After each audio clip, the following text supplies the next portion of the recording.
Yeah, it's probably, to be quite honest with you, it's probably been the toughest 12 months of my career. It's been tough, it's been hard, and I'm so happy I've got out at the other end of it now, and I'm so excited to be here and ready to go. I'm going to just lift the mic up a tiny bit. It's only because it's windy. Yeah, I mean, I can only imagine. Obviously, we know what's been going on at Manchester United.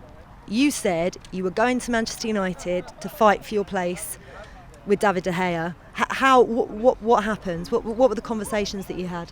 The conversation I had coming out of that Euro squad was, you're coming back here to be the number one goalkeeper, and I got COVID, come back, so I should have still been the number one, but then unfortunately no one followed through with anything they told me. It was frustrating as well, because I turned so many good loans down last summer for that reason, and they wouldn't let me go. So it was frustrating, and to sit there and waste 12 months it's criminal really at my age. I was fuming, but I worked hard off the pitch and on the training pitch to keep improving day in, day out. So I'm really excited to be back here and looking forward to the season with Forest. And did you have a conversation with Erik ten Hag when he came in about letting you go out on loan, or what your future would be? No, I didn't really want the manager to come in and be able to see me in training, because I knew that he'd probably want to keep me. So I sort of tried to do it all before I left for the season. I'd told all the hierarchy I need to go and play football. I don't want to be here playing second fiddle. And that's how it was planned out. So I was almost gone before the manager came in the door, and I haven't spoke to him since.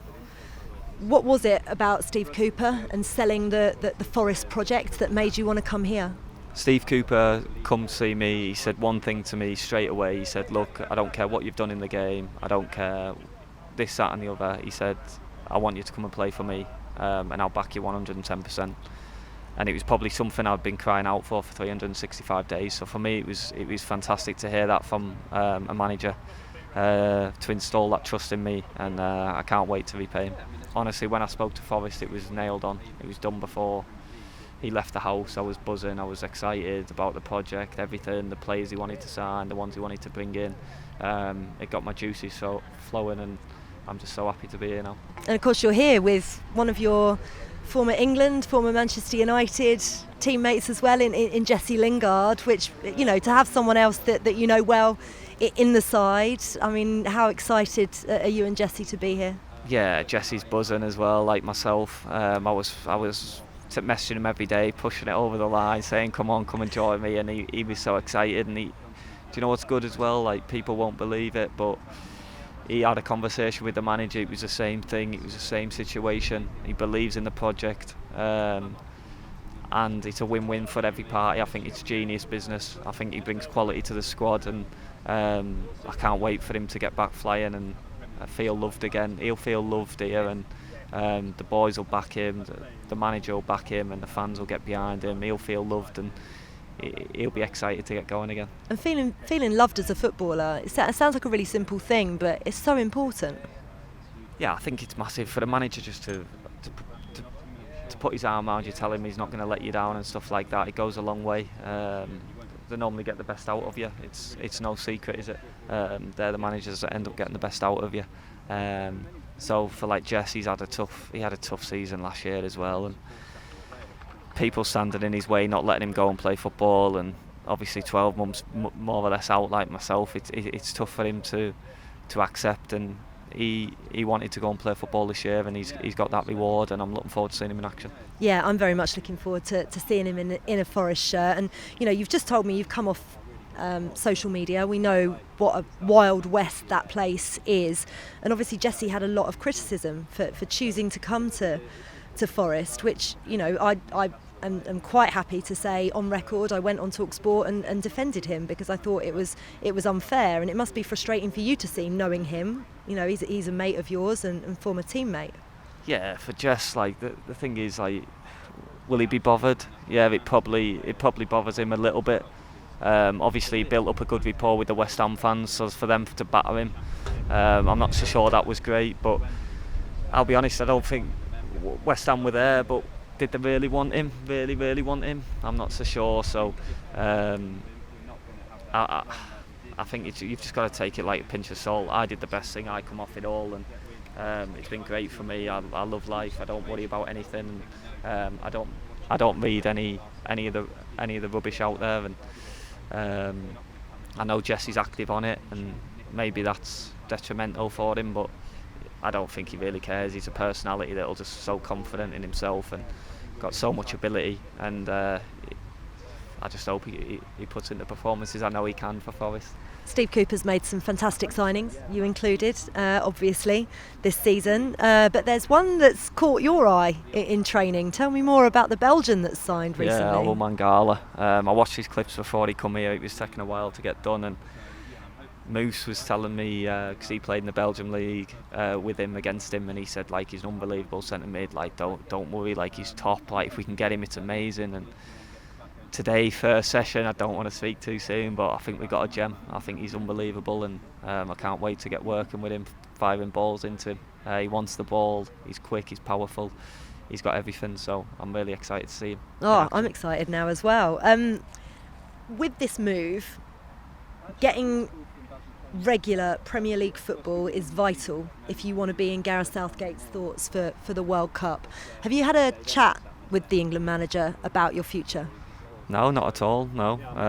I haven't spoke to him since I left the Euros squad, and it's been a tough 12 months. It might have been nice for someone to maybe pick up the phone, but it is how it is. It's dog eat dog in this world, and it's a mad industry. When you're doing well, everyone wants to know you. If you're not, then unfortunately the phone doesn't ring, and I think loads of people said that before. But look, I know what I need to do to get in that squad, and playing week in, week out, obviously at the forefront.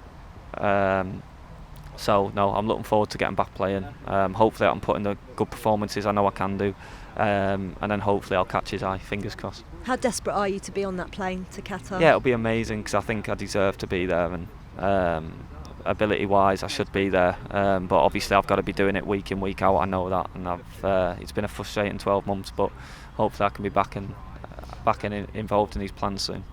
Let's look forward to positive times. Newcastle, opening day of the season. Fantastic. How pumped are you for that already? Oh, I can't wait to see the atmosphere there. They're on a high as well. It's going to be a great game, and hopefully we turn up and give them a really good run for the money.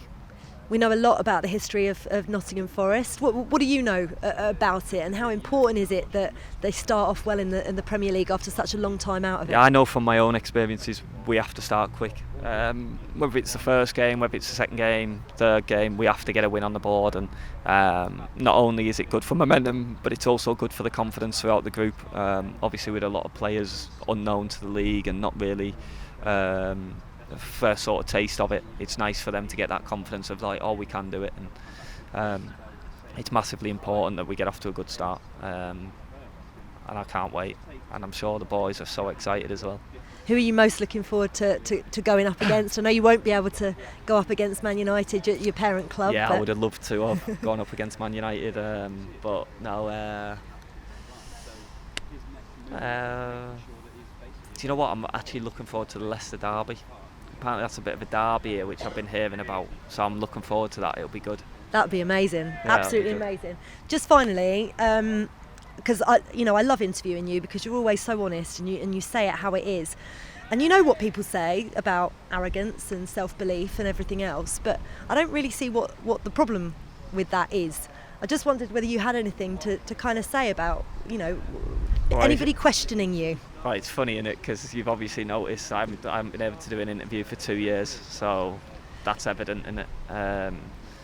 So I've just kept myself to myself. I've sort of toned down in the sense where I don't need to be saying stuff. I just hopefully go and end up doing it. But there's nothing wrong with self-belief, as long as you have to believe in yourself in this game. I mean, especially in this position, you probably play the hardest position on the pitch, so you have to believe in yourself, have that self-belief. A lot of people have issues with it, unfortunately, but you just got to take it with a pinch of salt. And yeah, maybe when I'm younger, say a few things in interviews that I maybe shouldn't, and maybe a bit over the top, but look, it's all part of learning in this game. Dean, keep being yourself and being amazing. Good luck for the season. Try not to turn into a robot.